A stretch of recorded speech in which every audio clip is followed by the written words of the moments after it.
Varicose veins కి సరైన చికిత్స కోసం సంప్రదించండి ఎవిస్ హాస్పిటల్. నమస్తే రమగారు. నమస్తే జయ. రమగారు, సంకటహర చతుర్థి దీని యొక్క విశిష్టత, ఆ రోజు అసలు మనము ఆచరించాల్సిన విధి విధానాలు, ప్రత్యేకమైన పూజలు అందరూ చేసుకోవచ్చా, ఏంటి రమగారు అసలు? ప్రతిసారి మాట్లాడదాం జయ. మనం ప్రతి సంవత్సరం వినాయక చవితి అప్పుడు ఇది చెప్తూ ఉంటాం. సంకటహర చతుర్థి అంటే నెలకి 2 చవితులు వస్తాయి. మనం ఎట్లా వెళ్తాం, మన కాలం ఎలా నడుస్తుంది, మంది డేట్ల ప్రకారం పోతుంది. అవును, 1, 2, 3, 4 నుంచి 30 దాకా లేదా 31 దాకా, కొండకుతో 27, 28 దాకానే. అంతే అంతే. అయితే మన హిందూ దీని ప్రకారం, భారతీయ పాత విధానం ప్రకారం చాంద్రమానం నడుస్తుంది. ఈ చాంద్రమానం అంటే చంద్రుడి యొక్క కదలికలతో మన డే మారుతుంది అనమాట. తిథులు అంటాం వాటిని మనం. 28 ఇవి ఎట్లా పోతాయి? 28 కాదు, పోనీ 29, 30 చేసుకుందాం దాన్ని. పాడ్యమి నుంచి మొదలు పెట్టుకుని పౌర్ణమి దాకా 15. ఓకే.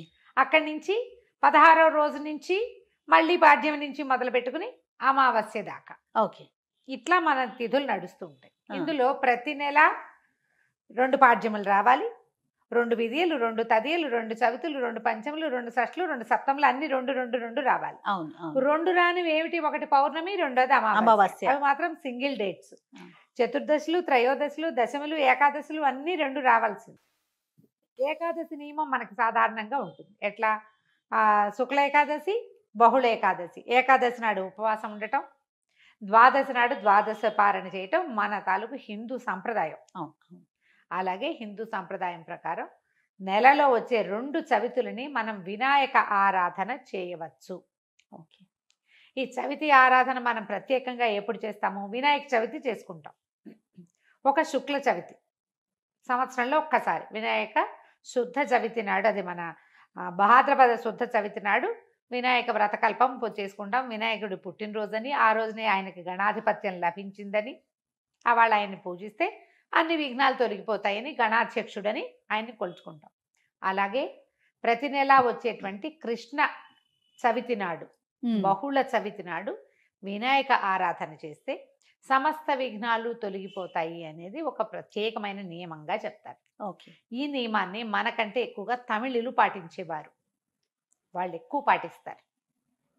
మనకి జాతకంలో కేతు ప్రభావం ఎక్కువగా ఉన్నా, ఏ పనైనా మొదలుపెట్టి ఎప్పటికీ అవ్వకపోతున్నా, పిల్లలు చదువుల్లో వెనకపడుతున్నారనిపించిన, దీనికి మన ఇంట్లో ఉండాలి వ్రతము నియమము ఏం లేదు. పెద్దవాళ్ళు చెప్పిందే చెయ్యాలి, మన ఇంట్లో లేకపోతే చేయకూడదు, అలాంటిది ఉండదు. సార్వజనీయమైన వ్యవహారం, ఎవరైనా చేసుకోవచ్చు. మనమే ప్రాబ్లమ్స్లో ఇరుక్కుంటున్నాం. ఏ పనైనా మొదలు పెడితే అవటం లేదు, అన్ని అడ్డంకులే దానికి. ఓకే. వ్యాపారాలకి, చదువులకి, ఇంట్లో ఏదైనా వస్తువులు తరచుగా పాడైపోవటం, ఇది కూడా జ్ఞాపకం పెట్టుకోండి. మిక్సీ రిపేర్ చేయిస్తావు, వెట్ గ్రైండర్ పడుకుంటుంది. దానికి ఏదో చేయిస్తావు, వాషింగ్ మెషిన్ ప్రాబ్లం వస్తుంది, అది అయిపోయింది, సూయింగ్ మెషిన్ పడుకుంటుంది.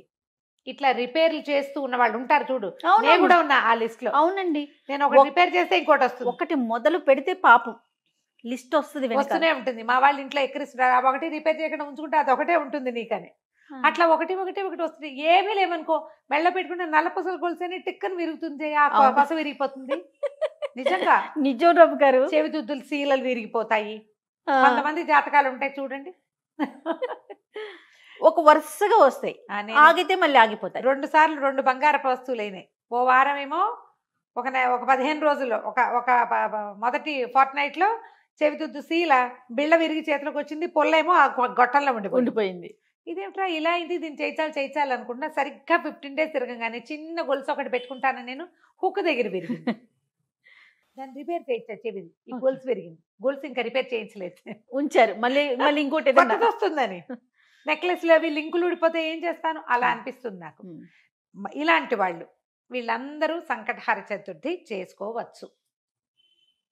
సంకటహర చతుర్థి చేసుకుంటే బిజినెస్లో ఇబ్బందులు, చదువుల్లో ఇబ్బందులు, చిన్న చిన్న ప్రమాదాలు, ఇళ్లలో ఏ పని అనుకున్నా అవకపోటాలు, వీటన్నిటికీ సమాధానంగా ఉంటుంది.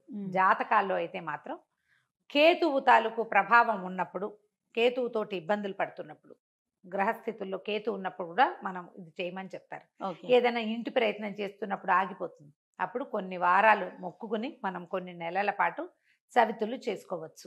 ఈ చవితి చేసుకోవడానికి పెద్ద విశేషమైన చేత ఏమీ లేదు. సింపుల్ వినాయక పూజ. ఓకే. దీనికల్లా పగలు ఉపవాసం, చుక్కలు కనపడ్డాక భోజనం. ఆ చుక్కలు కనపడ్డాక ఉండ్రాళ్ళు కుడుములు చేసి బియ్యపు రవ్వతోటి చేస్తాం కదా, అవో మీ ఇళ్లలో ఎలాంటి అలవాట్లు ఉంటే పాలతాకలే పెడతాం వినాయకుడికి అని మీకు అలవాటు అనుకో, పాలతాకలు పెట్టండి, మన అలవాటు ప్రకారం పెట్టుకోవచ్చు. కుడుములో ఉండ్రాళ్ళు ఆయనకి నివేదన చేసి నమస్కారం చేసుకుని చంద్రుని చూసి అన్నం తినేసేయచ్చు. పగలు ఉపవాసం ఉండే సంకష్టి అంటారు. మహారాష్ట్రియన్స్ కన్నడిగులు బాగా ఎక్కువ ఉంటారు.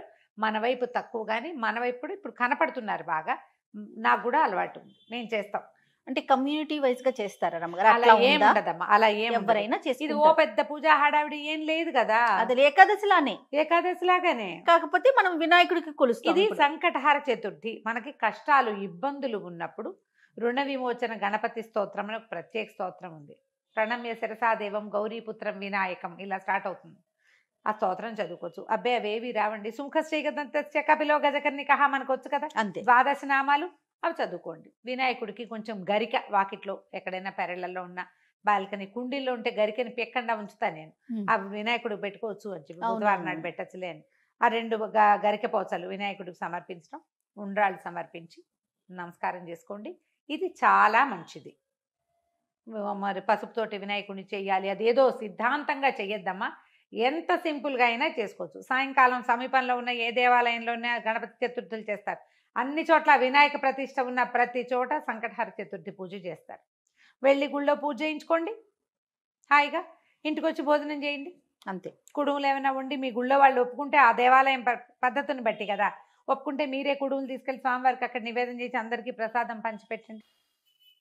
వినాయకుడికి వచ్చిన బెల్లం ముక్క నివేదన పెట్టడం ఒక అలవాటుగా చేసుకోండి. మనకి ఇలాంటి సమస్యలు ఉంటే కనుక తప్పకుండా కొంచెం బెల్లం నివేదన పెట్టడం, వినాయకుడి కోసం ఒక దీపారాధన చేయటం, దీపం పెట్టుకోవటం, దీపం పెట్టగానే వినాయకుడికి సంబంధించిన శ్లోకం చదువుకోవటం, ఓ బెల్లం ముక్క ఖచ్చితంగా నువ్వు పళ్ళు పెట్టు పాలు పెట్టు అవి ఏమైనా పెట్టుకో, వినాయకుడికి బెల్లం ముక్క పెట్టాలి.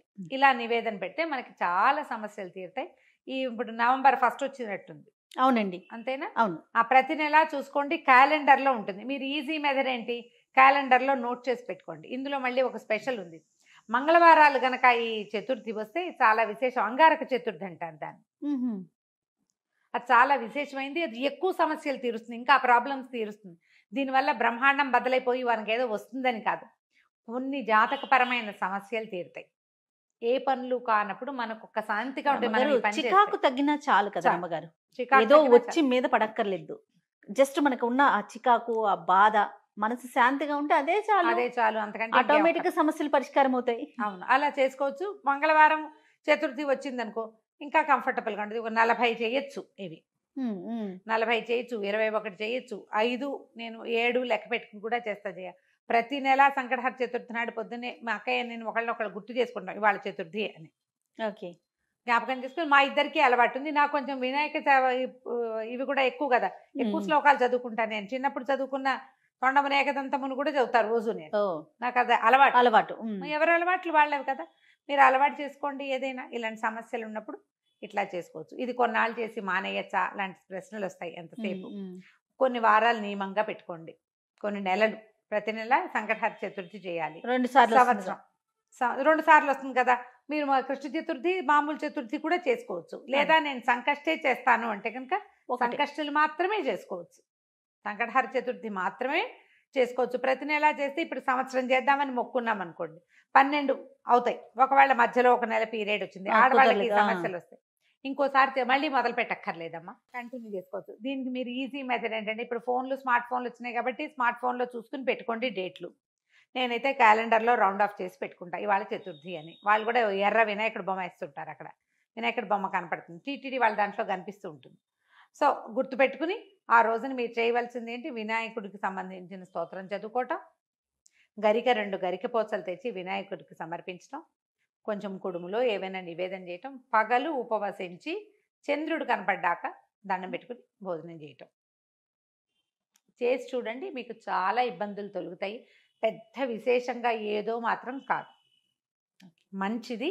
మీకు ప్రధానమైనది ఏంటంటే ఇబ్బందులు తొలుగుతున్నట్టు కనపడుతుంది కానీ. రైట్ అమ్మగారు, నమస్తే. నమస్తే. సుమన్ టీవీలో మీ పర్సనల్ అండ్ బిజినెస్ ప్రమోషన్స్ కోసం కింది నెంబర్కి కాంటాక్ట్ చేయండి.